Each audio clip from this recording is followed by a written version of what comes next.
que ce soit, sans qu'ils ne voient quand même un début de vérité dans l'organisation du procès du 28 septembre. Dès qu'ils ont su que le procès est organisé, Madame la représentante spéciale du secrétaire général des Nations Unies, avec laquelle je suis en contact, c'est elle qui a fait que la Guinée a été invitée au niveau de la rencontre de Londres, n'est-ce pas? Mais je tiens à vous dire, la bonne information qu'on a, c'est qu'à partir du mois de janvier, février, il y a une grande rencontre des bailleurs de fonds au niveau des États-Unis, au cours de laquelle rencontre, ils sont prêts à mobiliser les montants qu'il faut pour pouvoir soutenir la Guinée dans son action quant à la poursuite du procès du 28 septembre. Il faut comprendre la communauté internationale. Combien d'années ce procès est resté dans les tiroirs? C'est plus de 7 ans, plus de 8 ans. Les victimes attendaient. Chaque fois qu'on voulait prononcer l'organisation, c'était toujours argué d'arguments qui ne tenaient pas. Donc si aujourd'hui, ils ont la confiance de la Guinée, que ce que nous sommes en train de dire, ce n'est pas des paroles en l'air, mais plutôt in concreto, les choses sont en train de se passer comme ça se doit.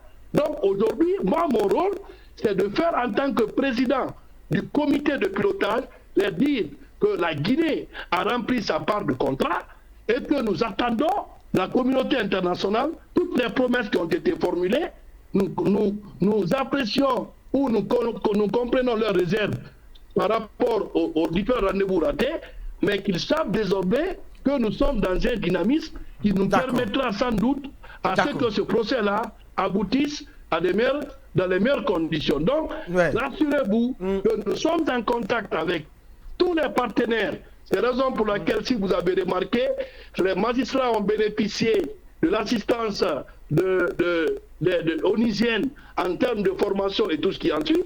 Ça va se poursuivre encore davantage parce que, comme vous le savez, moi, mon rôle aujourd'hui, c'est d'assurer aux magistrats la formation continue. On ne va pas dire à un magistrat que vous êtes poursuivi pour insuffisance professionnelle et que l'État, à son tour, qui a l'obligation d'assurer la formation continue des magistrats, ne puisse pas saisir des opportunités pour renforcer leurs capacités. D'accord, oui. Habib Marouane, question suivante. D'accord, oui, Marouane, la question. Oui, monsieur le ministre, tout à l'heure, vous avez parlé de cette prise en charge psychosociale. Dites-nous, est-ce que ce process ne devrait pas, puisque c'est un process continu, est-ce que ça ne devrait pas débuter bien avant le procès? Et ensuite, sur l'aspect financier, on comprend aisément que vous êtes à la chasse des fonds et certainement que ce procès est une sorte de monnaie pour pouvoir avoir de l'argent auprès de la communauté internationale. Laissez-moi poser ma question, monsieur le ministre. Après, vous allez répondre. Vous aurez tout le temps pour répliquer. Attention, monsieur Marouane. Vous savez, quand vous vous exprimez, c'est le monde qui vous écoute. Oui, je sais. Lorsque vous dites que nous sommes État partie du statut de Rome. Oui, mais laissez-moi poser mes questions, monsieur le ministre. Après, vous ferez votre commentaire, s'il vous plaît. La chasse, s'il vous plaît, ne signifie guère la chasse à l'argent. Je veux que cela soit corrigé. Parce que, à entendre, c'est comme si la Guinée utilisait ce procès pour se faire de l'argent. C'est l'impression parce que quand on parle de contrat rempli, cela sous-entend qu'on s'attend à quelque chose et que ce procès est conditionné certainement à cela. Ce que je veux dire, monsieur le ministre, dites-nous, puisque votre part de contrat est remplie, quand on parle de conquête de fonds ou à la recherche ou à la mobilisation, on parle de mobilisation de fonds, cela sous-entend que vous avez quand même un plan financier bien établi. Dites-nous à date, monsieur le ministre, très sincèrement, on sait le nombre de victimes.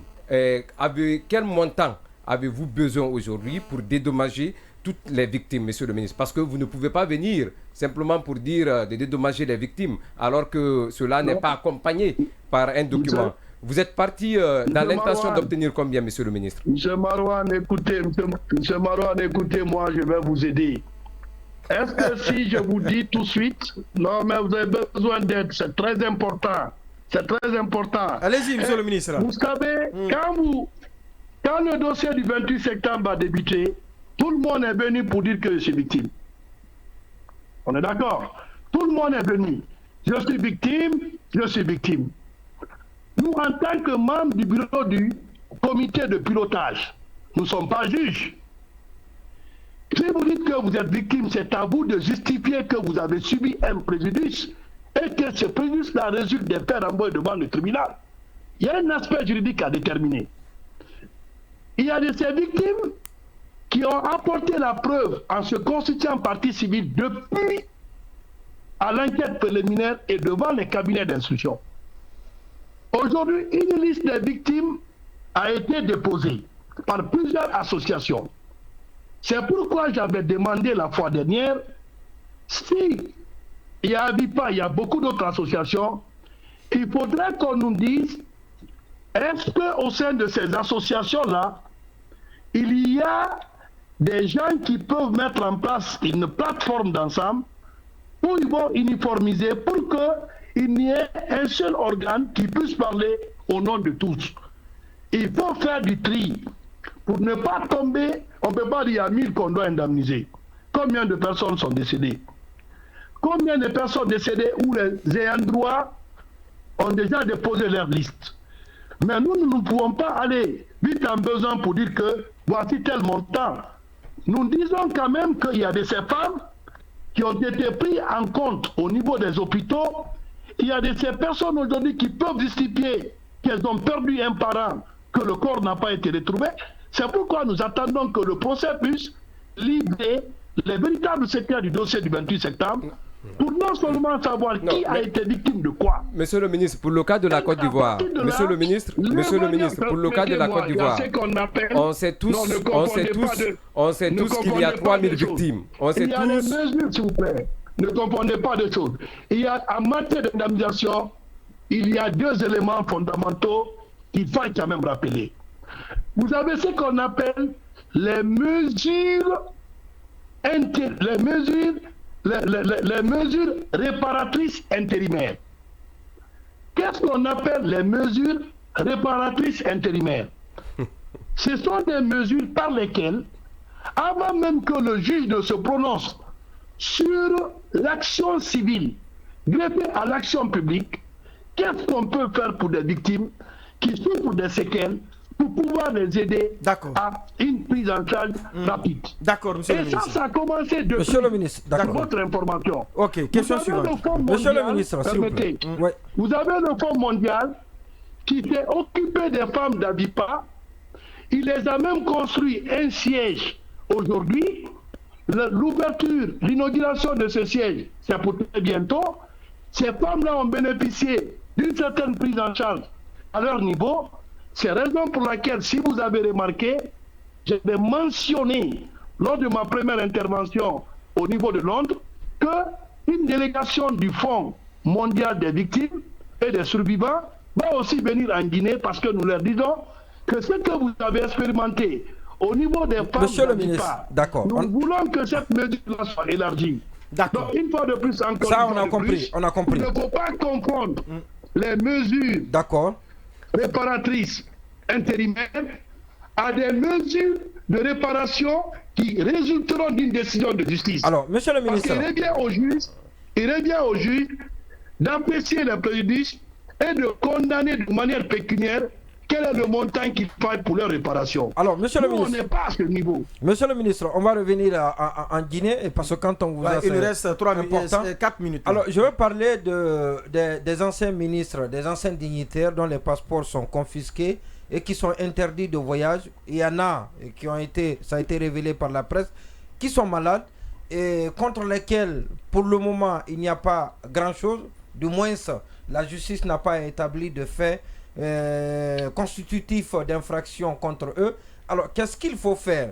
On estime à l'intérieur qu'il faut, dans le cadre de l'humanisation de la justice, il faut leur permettre d'aller se soigner comme le font aujourd'hui les nouveaux dignitaires. L'autre chose, c'est par exemple à la prison, monsieur le ministre, il se trouve selon nos constats que les cellules sont exiguës et sont habitées par les cellules de 16 mètres carrés par 4-5 personnes, et on continue à y envoyer encore.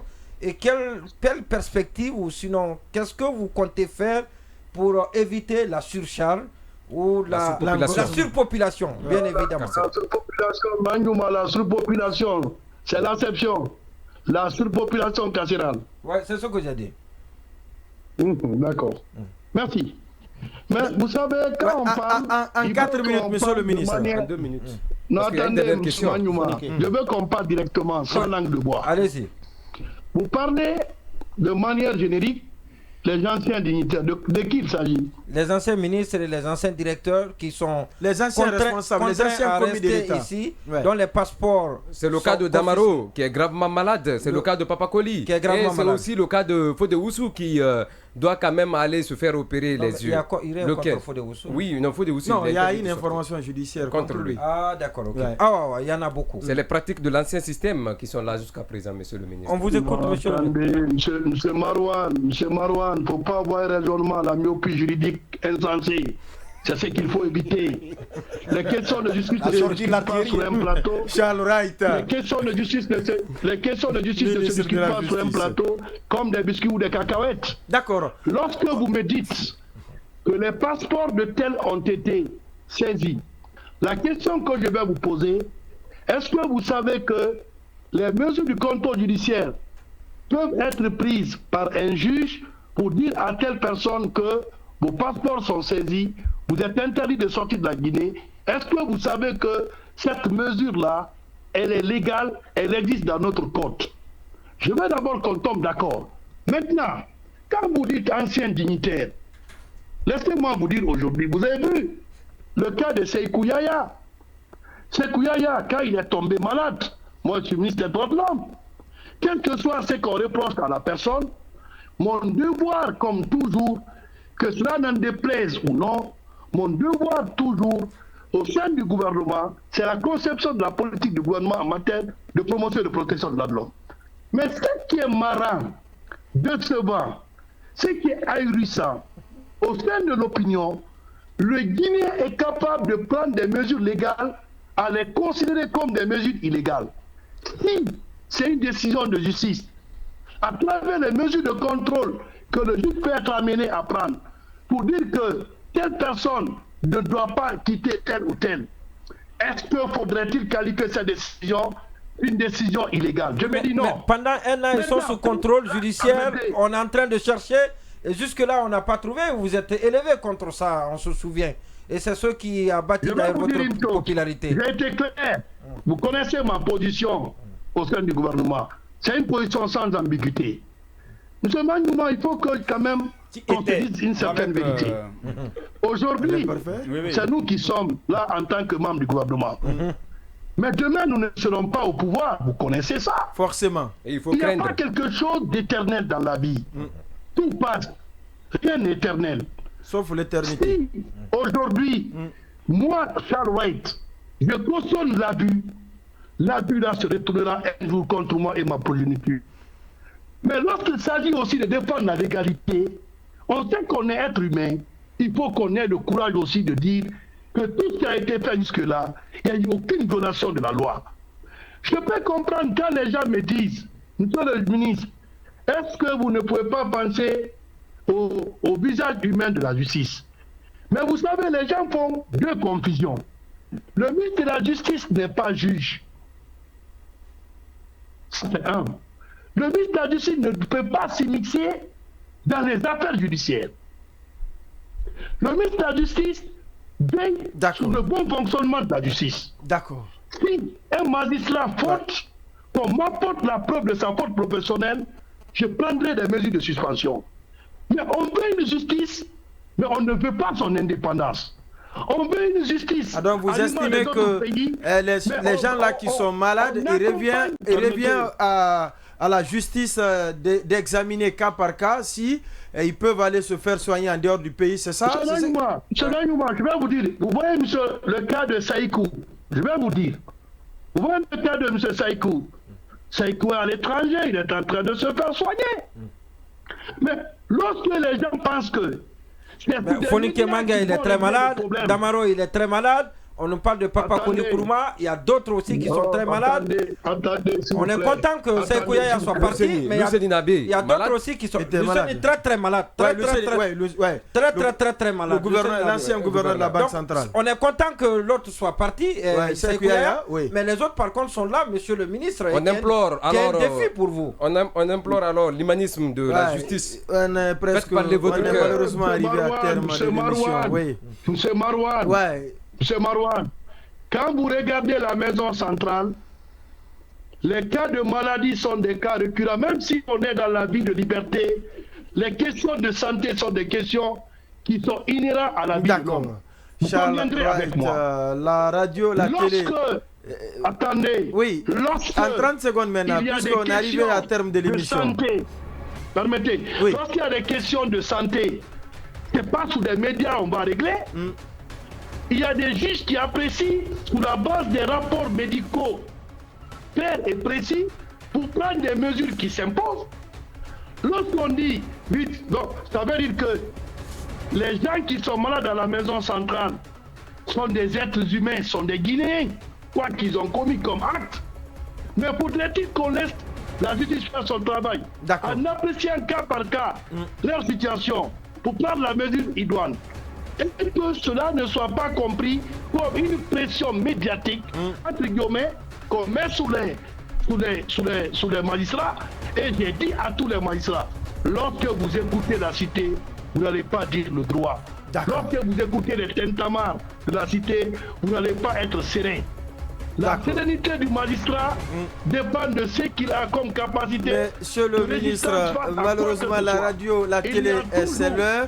Nous sommes dans l'obligation de vous interrompre. Certainement, le débat va se poursuivre à partir de la semaine prochaine avec vous, parce que c'est toujours un grand plaisir d'échanger avec le ministre de la Justice que vous êtes. Merci encore une fois d'être passé dans cette émission. Merci surtout de la disponibilité et très bon séjour aux Pays-Bas, à La Haye précisément, qui n'est pas la capitale mais une des villes de la Hollande. Merci encore une fois aux équipes chroniqueuses. Merci également à la technique, la régie. On se reprendra donc demain vendredi pour le dernier numéro de la semaine avec aux commandes Ndoye Cheikh Sadibou. Portez-vous bien.